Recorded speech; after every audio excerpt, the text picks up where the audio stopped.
Tav Samach Dalet Amud Aleph. We'll begin Samach Gimel Amud Beis, 17 lines from the bottom in the middle of the line.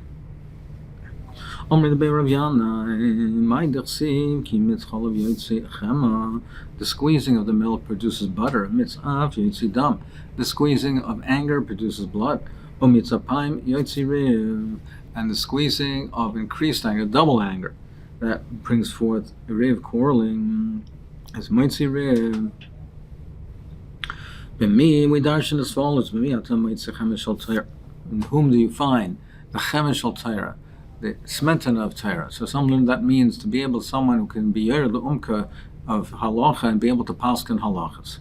B'mi shemeki chalav sheyonak mishtei imar leo. A person that he, so to speak, regurgitates the milk that he nurses from his mother on account of the Torah. He puts his whole koyach, he puts his whole essence into learning the Torah, and it's as if he regurgitates and that he was nursing what he was nursing from his mother. A person who puts his whole koyach into learning, he was able to reach the chemesh al Torah, the butter of Torah. What does it mean from the squeezing of anger produces dam? Called Talmud shekayis alav rabba pam rishayna v'shayseg. If a person, his Rebbe gets angry at him, he doesn't chop, he doesn't understand him properly, and he gets angry at him, and he's quiet, and he accepts it. So for that he's machni himself, and he perseveres. He is zeicha to dam, it produces dam. It produces, will be able to be accepted, to be mavchen, to paskin the difference between dam, which is Torah, and dam, which is Tomei, but the hilchos dam of Anida, or Azava, etc. And what does it mean, the mitzvah pam yotziriv? Called Talmud shekayis alav rabba pam rishanu shniya v'shaysek. If he gets angry, and again he gets angry, and still he's shaysek, and still he's makabelet, and still he's machnei himself, and perseveres.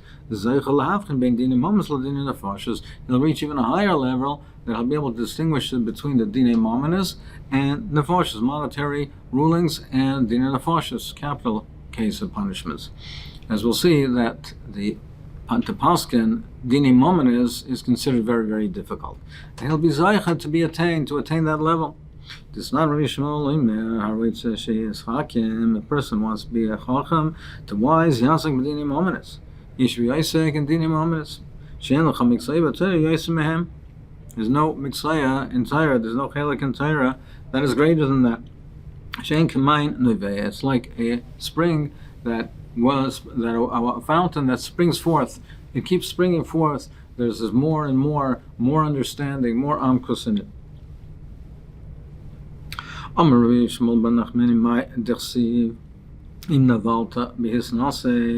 If you're navalta, if you shame yourself, if you embarrass yourself, you're safe. At the end, you'll rise to Gedula, you'll become great.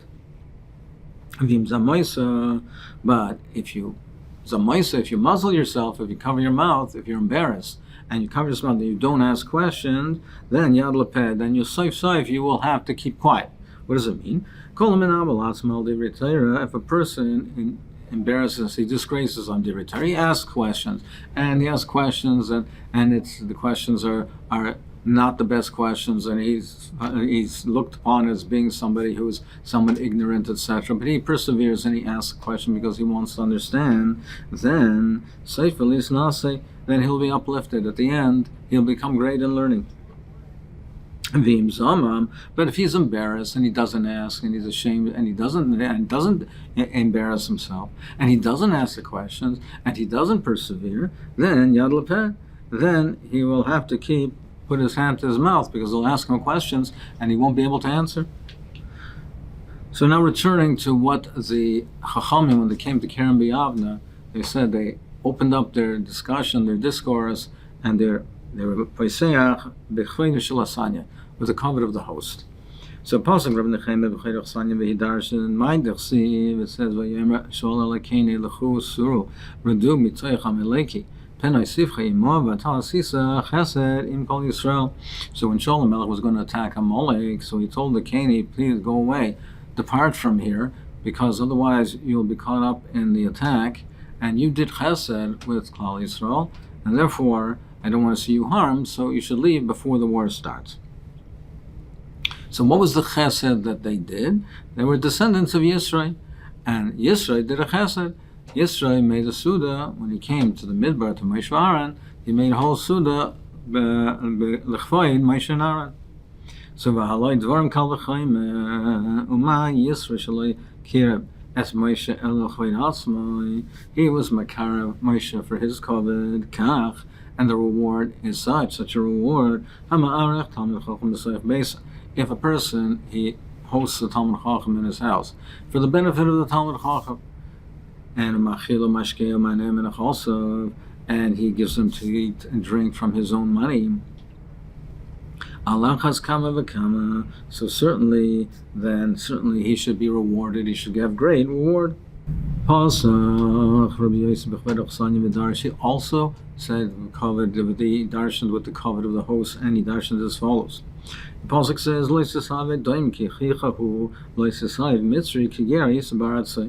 so you should not harm, you should not reject a Mitzri because they showed you a kindness, because you were a ger in their land. You lived in their land, and you were a ger, and they let you live there. The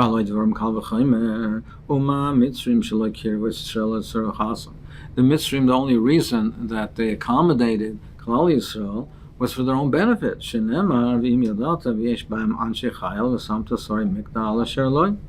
That if you know that their people have strength over there, and then put them in charge of the cattle, meaning they wanted to use them for their strength, their expertise, for their ability to enrich Mitzrayim. They took them in because they thought that they would help Mitzrayim and improve the economy. It would be good for the economy. Nevertheless, they see the reward that they get, even though the kindness that they showed Klal Yisrael was for their own selfish reasons. Nevertheless, you see that they had such a reward. Certainly,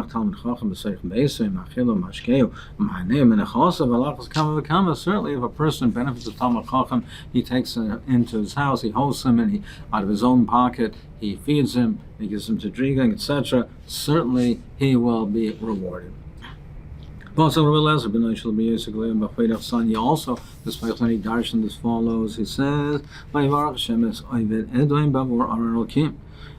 HaMelech wanted to bring the Aron Elkim back from Kiryas Yarim, so there's a tragedy over there that Uzzah tried to hold the Aron and prevent it from slipping, and he was killed. Dovid HaMelech was afraid to bring back the Aron. The place of the Aron was in the area of Oved Edomi, and it stayed there. And that's where it stayed until ultimately that they brought it back, the Aron, to Yerushalayim. So on account of the fact that he hosted the Aron, that he was the Achsanya of the Aron, that he was benched, he was blessed. The Aron doesn't eat or drink. He didn't have to feed him. He didn't have to give him to drink.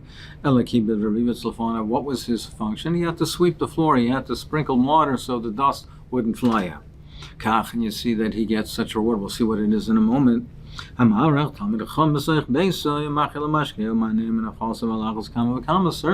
if a person does for Talmud Chacham and he has to expend his money and put great effort, certainly he will get rewarded. What was the bracha that he got? That he got to Oved Edomi? What was he blessed with?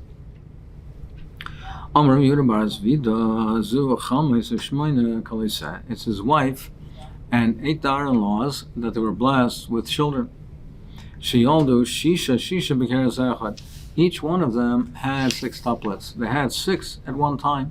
So he was blessed with a bench with, in a short period of time, an abundance of children. Shenemar, it said, the pasuk said, Paul Sai Hashmini, the son, he was the 8th son. Ki Berach Elakim, and he was Hashem benched them. Kol Ela Mibnei Oved Edom Hemu Bnei Machayim Ish Chayil Bekoyach LaAvoda Shisha Ushnaim Oved Edom. There was a total of 62. So what's the cheshbon that there was 62? There were 8. Oved Edom had 8 sons, so he had 8 children. Now each one of the daughter-in-laws, they had 6 and Bekeres Echad. So the 8 times 6 is 48, plus his 8 sons, that's 56. And his wife was also blessed also is also blessed with 6. So therefore, it's a total of 62. Amar Rabbi Avin Halevi, Kol HaDoichik HaSashah Shal Doichasa. Someone who forces the moment. As we'll see, if the moment is not ripe for a person to assume a position of Gedula, he should not force the moment. If the moment is not the right time, then he should not force it and wait. Rather, he should wait till the time is ripe. So anyone who's daichik the shah daichasa, the shah pushes him away. But somebody who he yields and he waits and he doesn't force himself, then shah nidchak mifanim, then the time gives in to him, and eventually his time will come. Where do we know this? The Rav of Rav Yosef. We know it from the following mice of Rav Yosef. The Rav Yosef Sinai. Rav Yosef they were both great Talmid Chachamim, the greatest Talmid Chachamim. Rav Yosef's expertise was Sinai. He knew, had a vast knowledge, vast bekiyas, he had vast knowledge, he had knowledge all over. And Rabba Oikar Harim, and Rabba was the one who had the depth. He was sharp, he was Oikar Harim, he had the deep svaras and the sharpness of mind. So they had different kaiches. Rav Yosef was the one that had more of the broad knowledge, and Rabba more of the depth. It's Richalu Shaita, the time came. The time was needed, meaning they needed a Rosh Hashiva. So they were sent to their bottom to Eretz Yisrael the following message, some question, Sinai v'Oikar Harim ezemem kaidim. Who has the priority? Which one should we choose? Which one is more important? Is it the Sinai, the one who has the broad knowledge, or the Oikar Harim? They sent back the answer, Sinai kaidim shekol shrichim l'mara chayesha. The Sinai is more because everyone needs the master of the wheat. Everybody needs the knowledge. Everyone needs to have the knowledge of all of the Torah. So the Sinai takes priority. So he's the one that should be the Rosh Hashiva. But nevertheless, Rav Yosef did not accept the position. Why is that? The astrologer said, Malkas Tartan Shnin, they saw that in his mazel, they saw that he would only be a Rosh Hashiva for 2 years. So therefore, if he accepted the position, he would only live another 2 years. So he rejected it.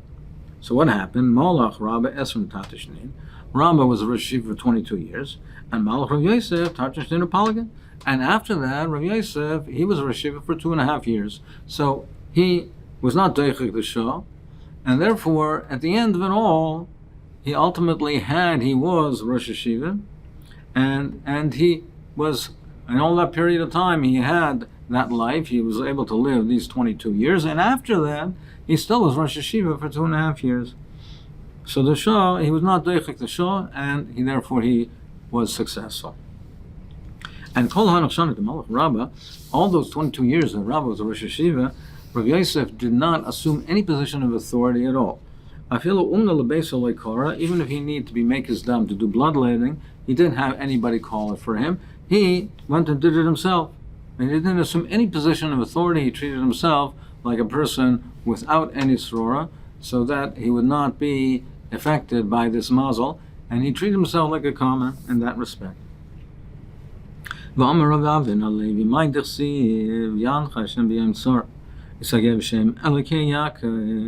That Hashem should answer you in the time of Yitzhar, and He should give you strength. That Elokei Yaakov should give you strength. So why Dafka Yaakov Avinu? Elokei Yaakov, Elokei Avram Yitzchak. Why Dafka Yaakov? What about Avram Yitzchak? We learn that from here. That when people are carrying a beam, the one who's the owner, he's the one that should carry the heavy part of the beam. It's his beam, so he should take the brunt of the burden. So here also, these Shvatim were all Yaakov's children. So therefore, he's the one that the burden of having Rachamim, asking Rachamim, was upon him. So that's what we mentioned, Lekei Yaakov.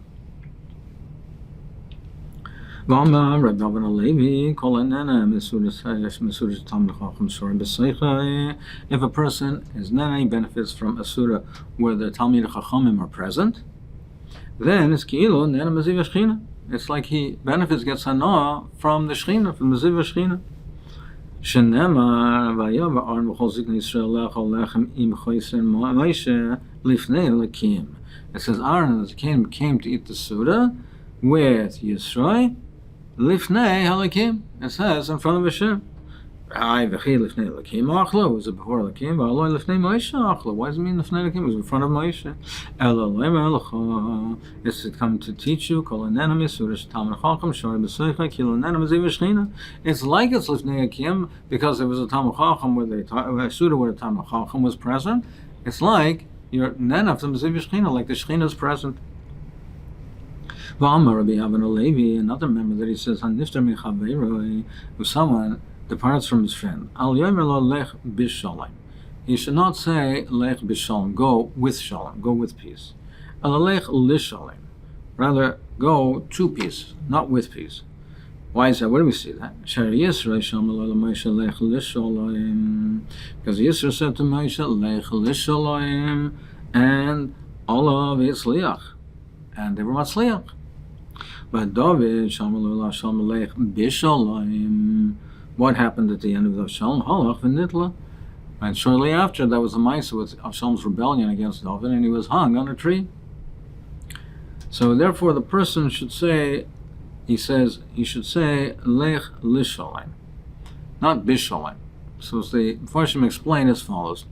Lech bishalom, go with shalom. With shalom means that it implies that the person is already now at the end of his life, and therefore this is patira. What happens now should be b'shalom.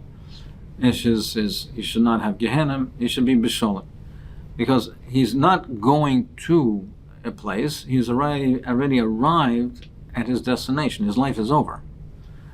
And now lech b'shalom. Now you leave, you're departing the world, and this, what happens now, it should be peaceful.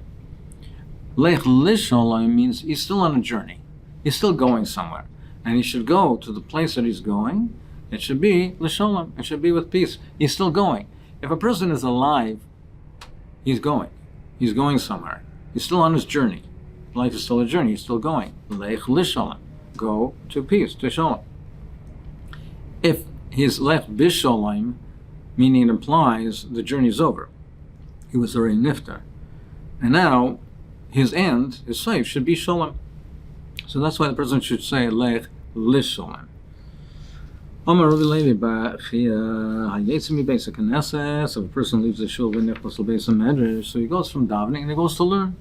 V'yisek b'Torah, and he's yisek b'Torah zeicha mekal panei shechina. He's zeicha to be mekal panei shechina. Shenemar yelchu mechayel el chayel. They go from strength to strength. Yeroa Elokim b'tzion.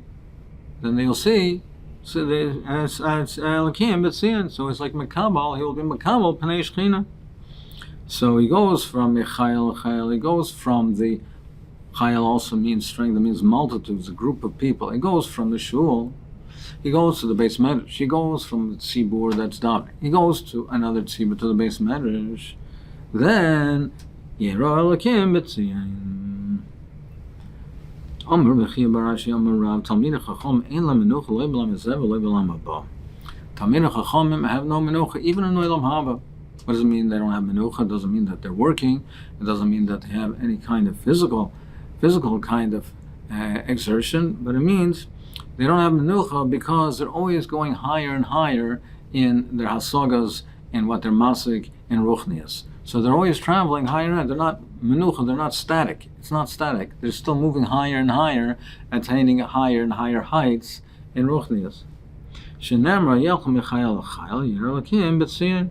So they go from chayil to chayil, that from one yeshiva shalmaila to a higher yeshiva shalmaila to a higher, and they're always moving higher and higher.